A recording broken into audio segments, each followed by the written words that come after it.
Hey, welcome you Forex or trading aficionados. Tom here, your chief dealer, keeping you sane in these insane markets. Welcome. It is Thursday. Time just flies. It is Thursday at 6:26 in the morning, December 5th, 2024. The year is coming to an end. And hopefully we'll have another, actually we always will have another exciting year trading the fiat currencies. And I'm going to be getting into some of the cryptocurrencies soon. I'm starting to work out volatility analysis with them and trying to get a better handle on some of these crazy coins. But let me start this video off with saying thank you very much to all the new subscribers that joined my channel. I really appreciate it. Just trying to grow a big trading community. And I told the story before. I had a bet with somebody in my cigar shop that I could get 10,000 subscribers in 10 months. Well, I don't know if I'm going to make it, but I'm doing the best I can do. But please, if you like what you see, like, subscribe, leave me some comments. Google loves the comments. They like the thumbs up. They share the videos more and get other people to check them out, and that's how I increase subscribers, and I really appreciate it. So thank you very much for all of you that have joined and have decided to follow me on my daily Forex quest for pips. So let's start off with, as usual, dollar yen. Dollar yen right now, really, where we have a low of 149.65, and we've basically been trading in a range. Right now, it's still in a bearish tone. It has been. Gave us a little bit of a push to that 151.22, where I said, we had resistance there, nicely, and it worked out well. It hasn't really been much going on, and same thing's happening in the crosses. So right now, as it stands in dollar yen, we're right around 150.20. I'm going to say that the critical price for today is really not very far away. 150.10. It's like 150.10. I'm going to put a level right there, 150.10. Let's change the color.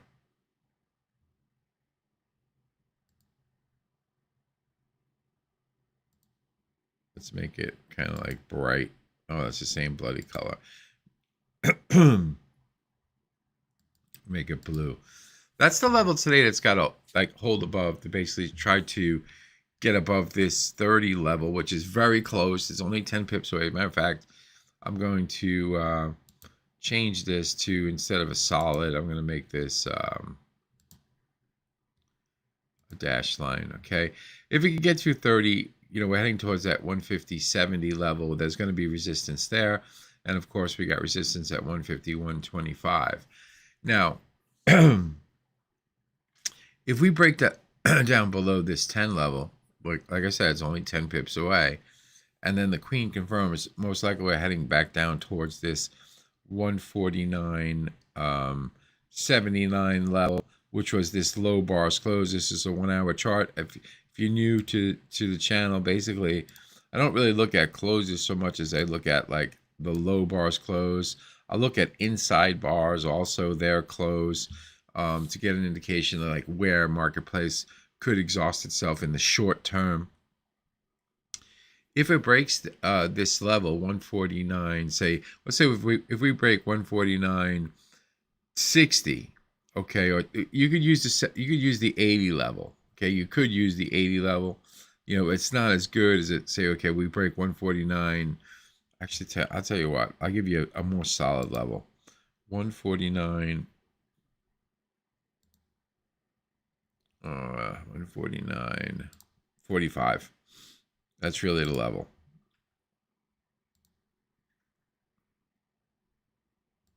That's the real important level down here. Let's change it. Let's make it to red. It's a very important level. If 149.45 goes, then we're looking at like 148.60 again. So that's the target. So here's the important point right now, 150.10. Got to hold kind of above that. Then, you know, if not, it's probably drifting down to the 149.80 level. Okay, breaks that. Then the important level really is the 149.45. If that goes, then the bear leg is reasserting itself down to the 148.60 level. If we could get above, we can hold above this 15 level. Okay, it's slightly bullish, you know, going back up into this area here, which it's not far away. It's a tight rectangle right now, and gets through that, then it's got the 151.25, and then, you know, it opens its way up to the 152.60, but that's, you know, that hasn't really been what's happening. But like you said, anything can happen in Forex, and we got a lot of geopolitical stuff out there that is just insanity, you know, like North Korea, I don't know, making troop movements that create South Korea to go into martial law. An hour later, they go, oh, there's no martial law. Now we also have, you know, and I'll do a video on it. I think we got some really crazy stuff going on in Syria now. So, you know, Syria is a relatively new country. It's been around since like what, 1946, 45, something like that. So there's a lot of destabilization being attempted right now by Turkey, because they want to insert influence in that area. They want to get rid of Assad. The U.S. wants to get rid of Assad, another like CIA operation going on behind the background. Unfortunately, the Russians want to keep Assad, and the Iranians want to keep Assad. So the world is in it's like a, you know, a powder keg right now. So anything can happen to just throw this whole marketplace into disarray. So that's something that we got to pay attention to. Okay, so enough of that stuff. And I'm a technical trader. Yes. This is not what I'm talking about. Is not fundamental. What I'm talking about is geopolitical, which affects technical analysis more than anything with fundamental analysis. Geopolitical stuff just throws technical analysis out. It throws everything out the window. We're talking about war. We're talking about potential destruction. So really, in if you really think about it, this is really secondary to life, right? But if we can make it without melting each other, and we can make a lot of pips doing it, hey, why not, right? I really macabre thought I used to have when I was a young trader, man, and I would say long dollar mark, and it was like during the Gulf War, and I was waiting for the Gulf War to start because I was assuming the dollar was going to take off. I was rooting for the Gulf War to start. That is sick. When I think about it, I go, there is something wrong with me. As a young guy, I was hoping that there would be a war so that my position would go up into the money. Don't tell me you're not guilty of stuff like that. Every trader is guilty of it. All right, let's go over to Eurodollar. All right, Eurodollar has really been in a big rectangle like we've been talking about. If you're new to the channel, make sure you go back and watch some the previous daily videos. 104.70 is the really important point for the Eurodollar. Now, it needs to get over really just, it's got a point at 106.16. That it's just this big rectangle. I don't know why I like saying triangle. It's just this down to 70, really, not so much 80. So I'm going to move this level. Hang on.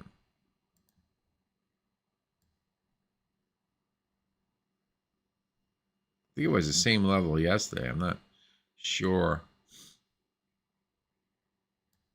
Right there. So it's this big rectangle.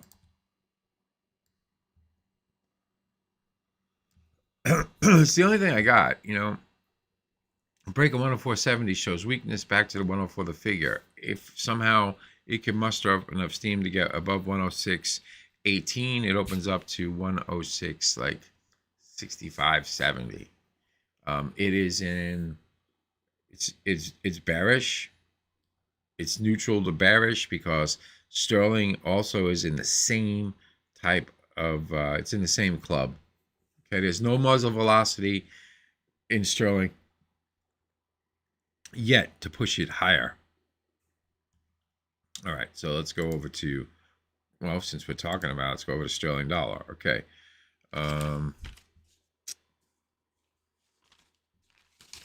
Sterling dollar. Let's see what we got here. We got resistance at 127.65. Hasn't, I mean, it came very, very close to it. Right now, what it needs to do is it needs to hold.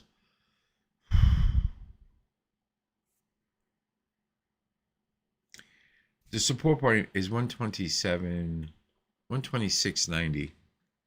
126.90. Okay, let's go right. It's kind of the pivot point on the day. Makes sense. If you look over here, we got this small little congestion area. Actually, I should probably move up to the low bars close, but my volatility is saying it's a little bit lower than that, not by much. 126.90. It's got to hold above that in order to continue showing strength to attempt to get to the 127, say 65 level.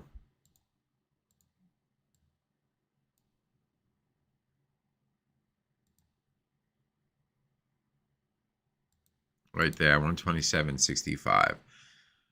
If it can get through 127.65, something's going on. And it's got resistance at really 128, the figure. 128. So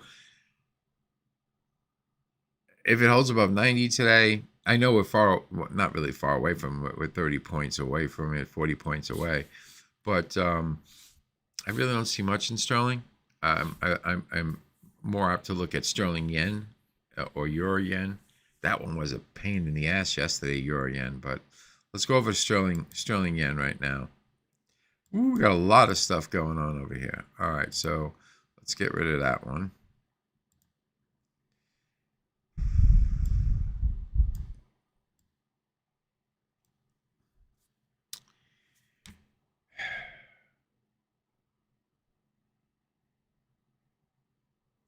Hang on.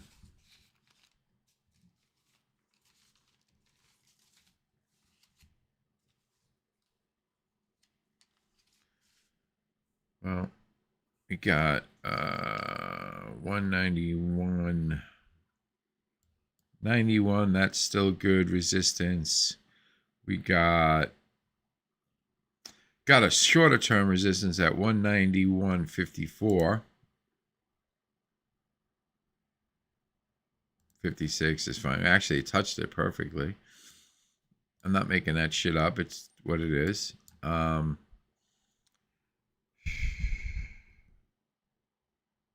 So the pivot point on the day is 190.90.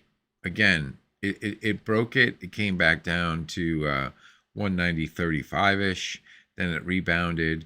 So it's really the same point. If it breaks 190.90 again, it's drifting down to the 190.40, 50 pips. If it breaks that, then it's opening its way up to 190. I'll get rid of this one. 190. Well, no.